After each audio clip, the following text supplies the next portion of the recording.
Reframing can help us to feel more positive about our own dyslexia. My name is Arije, I'm a dyslexic in the field of education studies, and in this video I want to give you the opportunity to practice your reframing skills.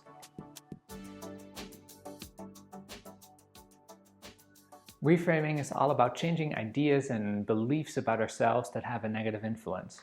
And the goal is to improve well-being and also sometimes even change behavior.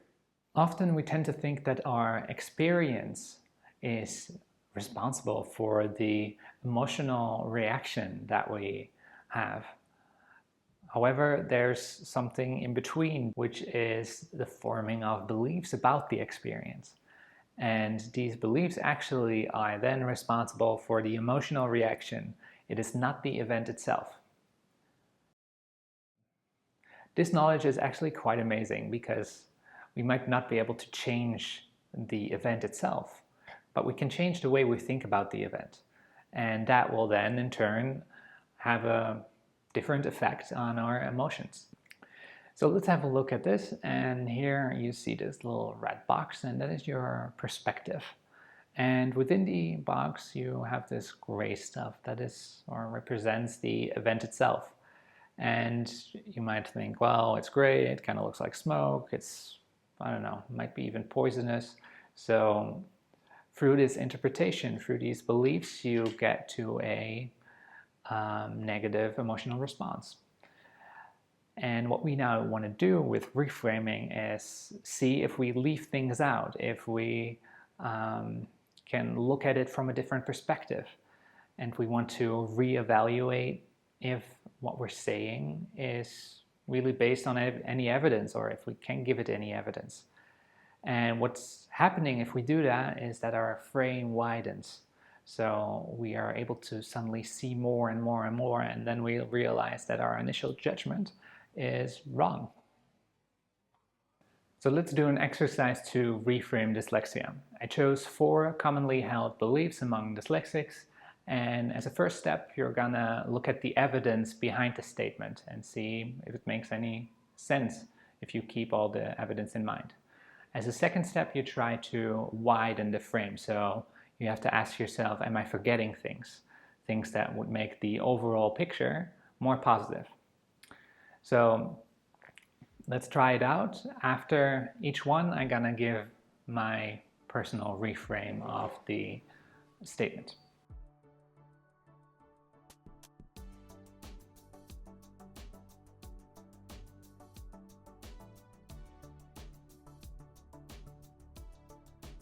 So I would reframe this by saying, it's not people in general, it is some people thought that I'm not that intelligent.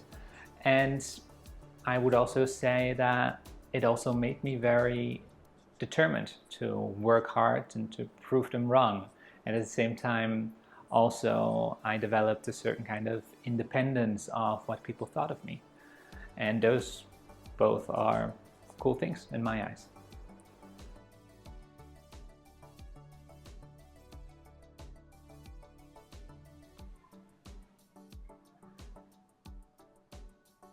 So to this one I would react by saying that school failed me at least as much as I failed school.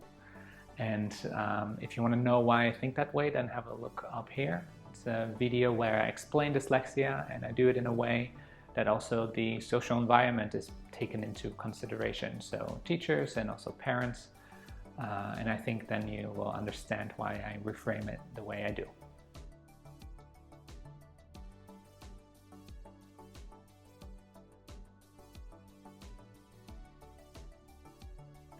So every time I write something, I have somebody to look over it, and that's a disadvantage.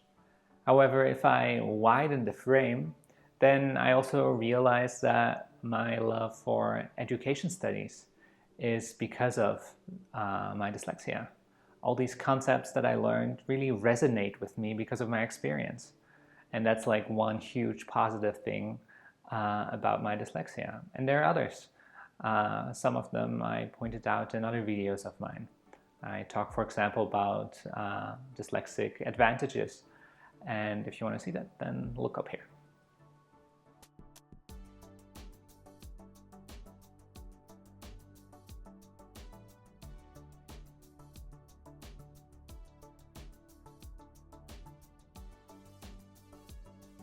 So this one I reframed by looking at different areas in which people remember things. And I, for example, am really good in orientation. So if I'm cycling somewhere once, then I remember that route, I remember that road, and I can recycle it in my mind. But if you ask me the phone number of my girlfriend, then I don't know. So there are things that I do remember and things I don't. Also, my memory for stories is really good. So yeah, if you just look at different aspects, at different things that you might remember versus things that you don't remember, then you might come to realize that your memory is not that bad. So what do you think that you should reframe when it comes to your own dyslexia? This is very personal, so I think it would be even better if you come up with your own beliefs and then try to reframe them. So this is what I'm going to leave you with, and I hope you enjoyed the video. Consider giving it a like and subscribe if you really appreciated the information, and see you in the next video.